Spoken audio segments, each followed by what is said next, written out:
It's one thing to see a picture, but to have a picture tell a story is a whole other level. Today, we're going to share with you how you can utilize artificial intelligence to not only generate photography, but also have a story behind that photo as well.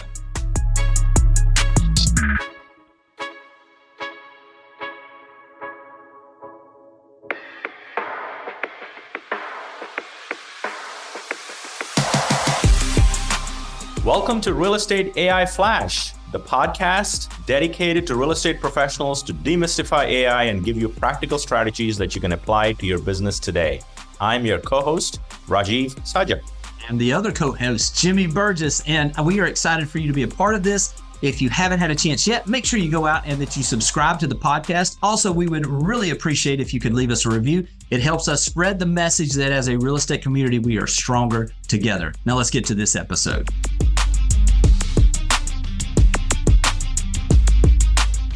So Jimmy, they say that a picture is 1,000 words. So we're going to leverage AI to generate pictures today. And this is going to be a little bit of a hands-on thing. And we'll talk through the people that are listening to the podcast. But I'm excited to get into this because I think there's several tools agents can leverage that are into image generation. And the second part, stay tuned for that one, because we're going to show you when you get images, how do you build a story to grab more attention from people that are looking at this? Yeah, the biggest thing, Rajeev, is especially in the world we're in today, whether it be marketing wise, where people are just scrolling, these images give us the ability to create things without having to go, we used to have to hire a photographer to go get this. And we're going to talk about some exciting ways that agents can actually start applying this pretty quickly that will create efficiencies. It's going to create those stops we're looking for when people are scrolling. And it's really going to give us the ability to tell a story, which we've never really had the ability to do unless we really took a ton of time. So Rajeev, This is going to be one that I know agents will get some value out of.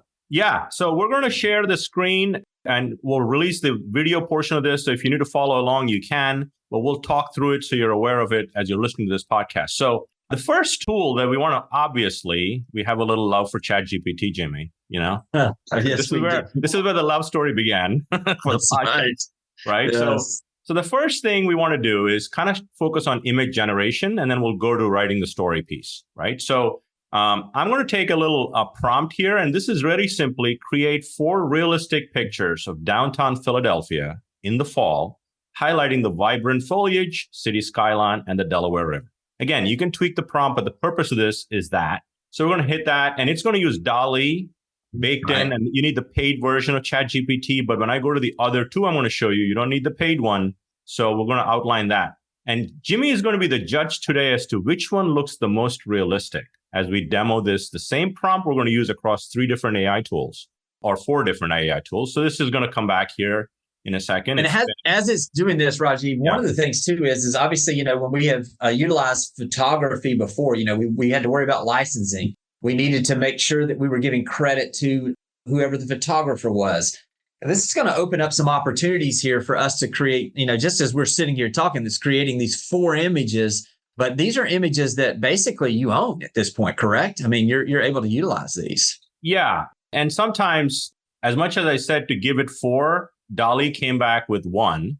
Yeah. Right. So, and you'll see, some of this image generation, unless you go real deep into like Midjourney, which is a fully paid for tool, they become more realistic. But, this is a good exercise for our audience to see how progress has been made or not made with images. So the next one I want to kind of outline is Meta, which is Facebook. So if you go to imagine.meta.com, this is a free tool. If you have a Meta account, you can create one if you don't have one. But this is a free tool. So I'm going to paste the same thing here, Jimmy. Same prompt, create 4 realistic pictures of downtown Philadelphia in the fall, highlighting the vibrant foliage, city skyline, and the Delaware River. And this is Meta. And it has come back with, you can probably, I'm going to do the third and ask you to judge which one's most realistic for you. And you'll see Meta is kind of taking a step of putting a watermark here for AI Imagine pictures. I think this is an industry trend that we're going to see more of. But to your point, there's no copyright. Anybody that generates it can use it, which is the big key takeaway here. So it's showing you 4. You can see this skyline, obviously, with a little bit of water and some fall colors, etc. The third one we're going to go to is the newest entrance, Jimmy, formerly Bard, Gemini. And we'll do a whole episode on Bard versus Gemini. And images are going to be a part of it. But let's paste the same thing here. and let's see what Gemini comes up with. With pleasure, it says, Jimmy.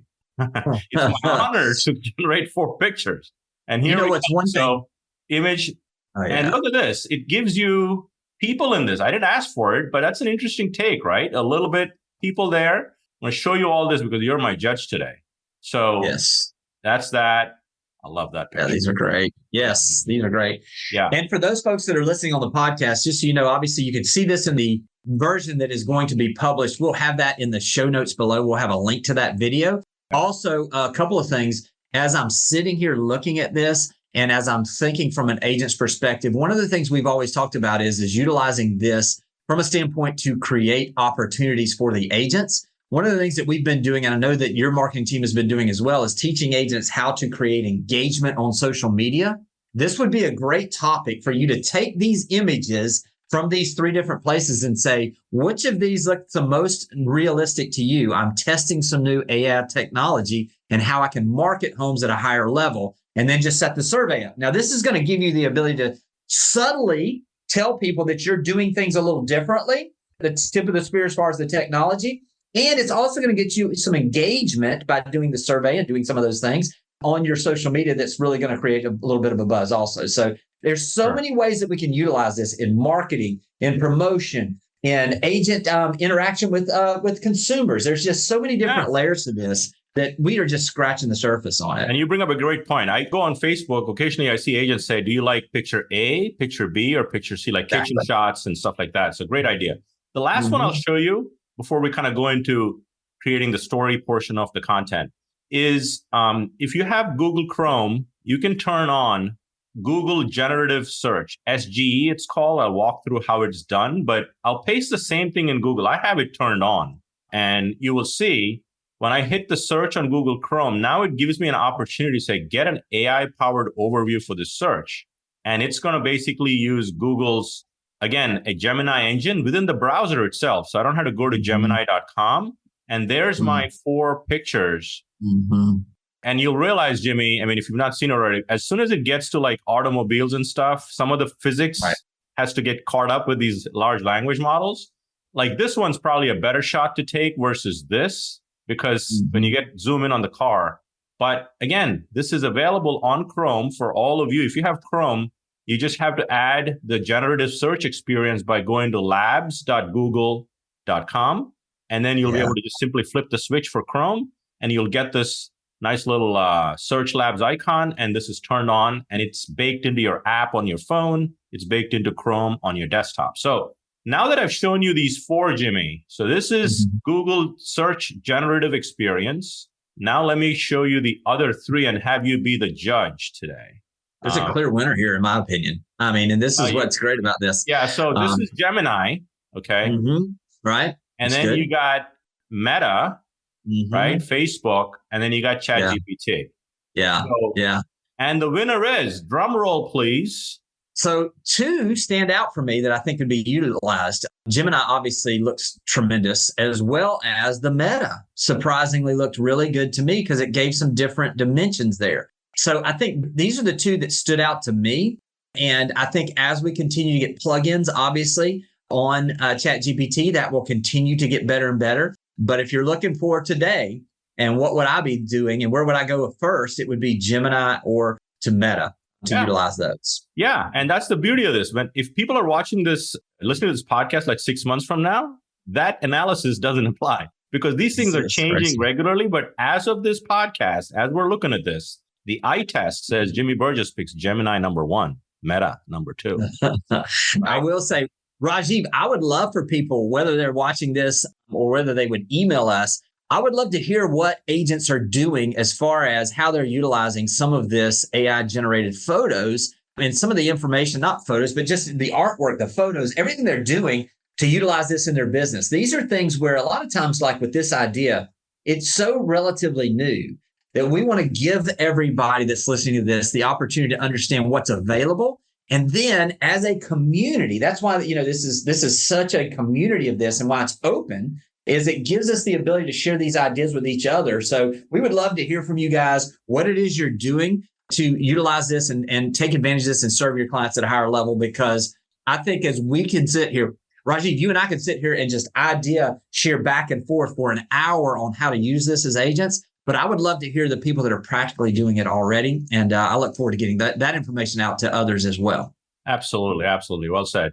So now the next topic, as we wind down the podcast, is really about, we get a lot of graphics, Jimmy. And I'm going to take the example. You and I were on a Keeping Current Matters webinar, right, with David Childers. Right. And he shared a couple of graphics that I said, I just took a screenshot because I knew we were going to do this podcast. And now what I'm going to do is take screenshots or graphics you receive from your company that you work at with market stats. And how do you build a nice little social copy that creates viral content that supports the image? Because most agents are just simply posting the image, right? So what I want to do now is basically go to my desktop here and actually find that image that I have for, if I can find it. What's great about this, as you're searching for that, let me just say the value of this, because the way I was taught from a communication standpoint and a marketing standpoint is you always want to show and tell. And so showing the graphic, for instance, on the market stats in your area, or having the ability to really tell the story, you've taken this to a whole different level, because people are typically thinking they're visual or they're thinking. And so what you've done is you've actually taken what is already powerful as far as the image, and now you've taken it to another level where there's not just an understanding of what this does, but it gives people the ability really to see exactly what it is and hear the story behind it. Yeah, so I posted the home equity chart, which we'll see here. And I basically said, please write a short SEO optimized Facebook post with the highlights from this image. And we're going to do that here and have it come back. And we'll go to Gemini, do the same thing. And we'll look at both. And there's my home equity one. And I have a fun one to finish, Jimmy, a recipe that I think you'll really like. This is so practical. Yeah, right? This is so practical. Right. Mm-hmm. So we're going to go back to ChatGPT and see what it did. There we go. Discover the strength of American home ownership. A staggering 68.7% of homeowners have paid off their. So what it did, it looked at this chart. It combined the 38.7 with the 30, made it 68.7, have at least 50% equity. Accurate statement, because 30 were fully paid off and 38 was over. So it is actually reading the image with the data and building a story. And I think we've set this stage up with all the 4 Ps and the REAIF stuff. You can iterate on this and kind of come up with something you like. You can say, write it in bullet form. If you're writing an email, blog post, we talk about land and expand. If you like this, go to other channels, but you get the idea here. And just give you the. Can I just share this? Yeah, let me share this real quick for those that are listening to the podcast. Please write an SEO optimized Facebook post with highlights from this image. You attach the image. And then you can do that with any image, especially market stats. And this is going to give you exactly what you're looking for. It's pretty amazing. Yeah. And let's look at Gemini, Jim. Mm-hmm. And it actually went off the rails a little bit here, it looks like. It took the photo you had before. It took the photo you had before, but let's see if it did any other drafts. Yeah, it just took the photo before. Let's try it again, because I think Gemini does a real good job as well. And let's try it one more time here and see what it does. But I think the audience is getting, the people that are listening, I think, get an idea of what the power of this is. There it is. Okay. Sure. I like the way this is calling out the headline, Right. And you can put this in your subject line for your email. Mm-hmm. I mean, and it's giving you bullets. I didn't ask for bullets. Gemini is processing it very differently. And I quite like Gemini over ChatGPT in the content window here. Maybe because I'm a bulleted guy and not a conversational person. But all of this, again, here and I like about this is click draft 3 and you get a different one. Mm-hmm. Now it's quoting the sources. They're all reading the image. They're getting real deep into reading the image. So this is putting a story to an image and getting more viral content. So your message goes to more people than just the image that you sent to.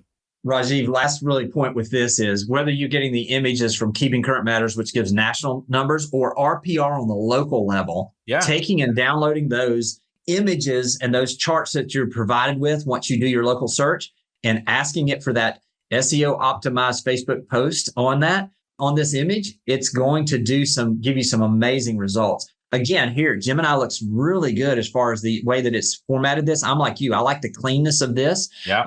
And so I think, everybody needs to try both. But if you're looking for one right now, Gemini really does give an advantage, in my opinion, on providing this. All right, let's do one fun one, Jimmy, for you, right? This is my daughter's favorite recipe. Give me a recipe for the image you see. And this is, just so you know, it's Banza pasta, protein rich. So my daughter likes it. But let's see what it does here, right? Look at this. Here's a recipe for creamy tomato chickpea pasta, 110% accurate.